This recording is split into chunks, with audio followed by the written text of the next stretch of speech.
A man without a story is not just happy, he is free. Happiness is a mood, freedom is a condition of being. The one without a story may have no money, no luxury, no applause, no lover. Yet he walks lightly because nothing within him is carrying him. The one with the stories may have a beautiful partner, a prestigious job, the perfect routines, a bank full of digits, and yet he suffers because he drags a mountain made of his own mind. A story is psychological continuity. It is the sentence, "This happened to me. This is who I am. This is what I lost. This is what I must become. This is how life should unfold." You think the story gives you identity, but the story is the cage. A man without story is not a man without memory. He remembers, but memory no longer becomes self. He does not wake up each morning carrying yesterday like unpaid emotional debt. Most human beings are carrying accumulated psychological luggage, old humiliations, unfinished desires, future fantasies, romantic images, moral identities, ambitions, regrets, comparisons. This accumulation becomes me, and then they spend their lives defending this imagined structure. That defense is exhaustion. That exhaustion is suffering. You say, "I am hurt." No, a story is hurt. Without story, the event passes quickly. With story, the mind rehearses it for 10 years. A woman leaves. Fact, she left. Story, she was the one. I lost my future. I am abandoned. I must win her back. I must become successful, so she regrets leaving. Now suffering has begun, not from reality, from narration. The storyteller inside you is the sufferer. The mind survives through continuity. It wants a cinematic identity: hero, victim, seeker, broken man, future king, spiritual person, disciplined man, rejected lover. These are costumes. The mind fears emptiness because without narrative continuity, the psychological self starts dissolving. And that dissolution feels like death. But it is not death, it is freedom. Because then life is no longer filtered through me.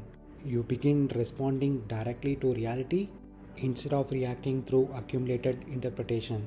Then even simple things become light: walking, eating, working, breathing, looking at the sky. Not because you became spiritual, because friction disappeared. The man with a story cannot experience life directly. He experiences life plus interpretation, and interpretation is heavy. The one without story moves fast internally. Insult comes, it ends quickly. Pleasure comes, it ends quickly. Pain comes, it ends quickly.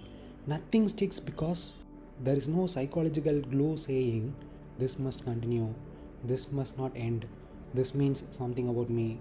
Freedom is not becoming powerful, freedom is becoming unhooked. Most people think freedom means more options, more money, more status, more control.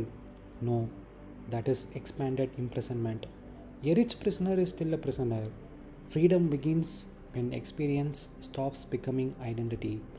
Then there is immense silence inside, not cultivated silence, natural silence. Because the machinery of self narration is slowing down, and in that silence, you discover something shocking. Life was never the burden, the storyteller was. Why does the man with a story suffer? A story is a burden. I should have been farther. She liked me before. I must become big.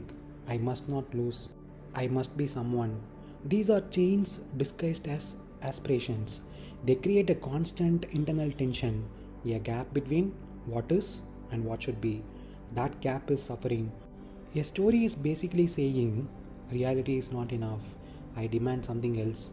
And so the man becomes a beggar, begging for outcomes, begging for validation, begging for the next win, begging for life to match the movie in his head.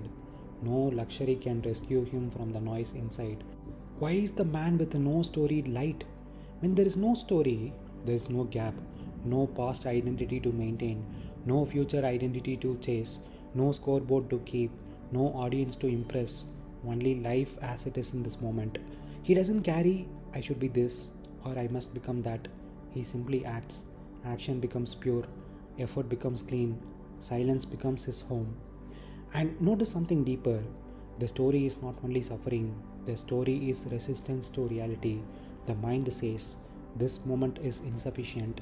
So it invents psychological movement, becoming, achieving, fixing, proving, recovering, arriving. The entire civilization runs on this. That is why people are terrified of silence. Because in silence, the machinery of becoming weakens. And then they must face a frightening possibility. What if there is nowhere to arrive? The ego survives through incompleteness. It needs a missing piece. Without a missing piece, the psychological self starts collapsing. So, even when people achieve one thing, the mind quickly creates another horizon. I need more money. I need a better body. I need recognition. I need spiritual awakening. Even spirituality becomes ambition. Even healing becomes ego. Even discipline becomes identity. Now, understand this carefully. The issue is not action. The issue is psychological attachment to action. A man without story may still build companies, lift weights, create art, fall in love, or make millions. But inwardly, there is no begging, no dependency, no this must complete me. So action becomes incredibly powerful because fear reduces. Most people act while psychologically trembling. They are trying to secure identity through outcomes. That corrupts action. Then work becomes emotional survival. Relationships become emotional dependency. Money becomes self-worth. Failure becomes death. Success becomes temporary anesthesia. The man without story acts differently. He acts because action is natural, not because identity is starving. This creates a strange paradox. The less psychological dependence a man has on outcomes, the more effective he often becomes. Because energy is no longer leaking into fear, comparison, self consciousness, internal narration. His mind becomes clean, like a still lake. Then perception sharpens and intelligence functions without distortion. So, you also mentioned there is no gap. This is essential. Psychological suffering is the distance between reality and imagination. What is versus what should be. The greater the internal demand for reality to obey imagination, the greater the suffering.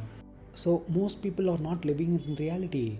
They are negotiating with reality, arguing with reality, resenting reality, trying to emotionally blackmail reality, and reality remains untouched. Life does not care about the script in your head. The one without story understands this deeply, so he stops demanding. And the moment demand ends, a different quality enters life, lightness. Not because life became easier, but because resistance weakened. Then effort becomes simple, even pain becomes cleaner, even heartbreak passes faster, because there is no psychological narrator saying, this should not have happened, this ruined my life, this means something about me. There is only experience moving through awareness, like weather passing through the sky. And this is why such a person can appear strangely peaceful without possessing much. Because peace was never hidden inside possessions, peace was hidden beneath psychological noise. So listen, the deepest prison is not circumstance, it is psychological continuity, the endless maintenance of who you were, who you think you are, and who you desperately hope to become. The mind calls this identity, but identity is often accumulated memory stitched together by narration, and narration creates burden. The moment life becomes personal, suffering multiplies.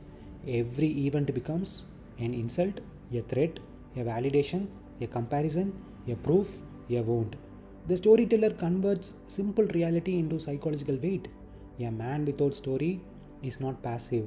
He may still work hard, build wealth, train his body, create companies, love deeply, and move through the world with intensity. But inwardly, he is not seeking completion through any of it. That changes everything. Then action is no longer contaminated by desperation. Love is no longer dependency. Ambition is no longer compensation. Discipline is no longer self punishment. Silence is no longer loneliness. He becomes light because he is no longer carrying an imagined self through every moment. And perhaps this is true freedom, to meet life without constantly turning it into me, to allow things to come and go without psychological possession, to stop demanding that reality obey the movie in the mind. Then there is simplicity. Not manufactured simplicity, not spiritual performance, but the natural simplicity that appears when inner resistance fades. And in that state, even ordinary existence begins to feel vast. A walk, a breath, a quiet morning, work done cleanly, a mind no longer chasing itself. The world remains the same, but the burdened self slowly disappears, and with it, much of human suffering.